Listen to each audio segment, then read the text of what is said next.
বাংলাদেশ একসময় আন্তর্জাতিক পরিমণ্ডল থেকে হারিয়ে যাচ্ছিল। এখন সেই বাংলাদেশ আবার সম্মানের সঙ্গে বিশ্বমঞ্চে ফিরে আসছে। তুরস্কের পররাষ্ট্রমন্ত্রীর এই মন্তব্য তুলে ধরে পররাষ্ট্রমন্ত্রী ডক্টর খলিলুর রহমান বলেছেন, এটি শুধু একটি কূটনৈতিক প্রশংসা নয়, বরং জুলাই গণ অভ্যুত্থানের অর্জনের আন্তর্জাতিক স্বীকৃতি। বুধবার 5 আগস্ট ফরেন সার্ভিস একাডেমিতে জুলাই গণ অভ্যুত্থান দিবস 2026 উপলক্ষে আয়োজিত আলোচনা সভায় তিনি বলেন, জুলাই আন্দোলনের অন্যতম প্রধান লক্ষ্য ছিল বাংলাদেশকে আর কখনো পরনির্ভরশীল রাষ্ট্রে পরিণত হতে না দেওয়া। সেই লক্ষ্য বাস্তবায়নেই বর্তমান সরকারের পররাষ্ট্রনীতির মূল ভিত্তি বাংলাদেশ ফার্স্ট। তার ভাষায়, দেশের স্বার্থই সবার আগে, আর বাংলাদেশের মর্যাদা ও সার্বভৌমত্ব রক্ষায় কোনো আপোষ হবে না। পররাষ্ট্রমন্ত্রী আরও জানান, গত বছরের আগস্টের শুরুতে দেশের পরিস্থিতি নিয়ে তিনি গভীর উদ্বেগে ছিলেন।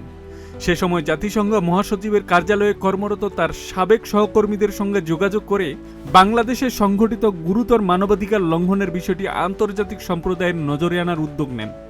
তিনি মনে করেছিলেন, এমন ঘটনায় জাতিসংঘের নীরব থাকা উচিত নয়।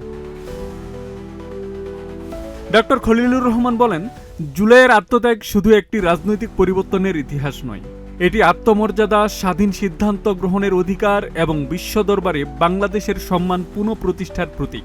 তিনি সবাইকে আহ্বান জানিয়ে বলেন, এই অর্জন ধরে রাখা এবং একটি শক্তিশালী, মর্যাদাবান ও আত্মনির্ভর বাংলাদেশ গড়ে তোলার দায়িত্ব এখন পুরো জাতির।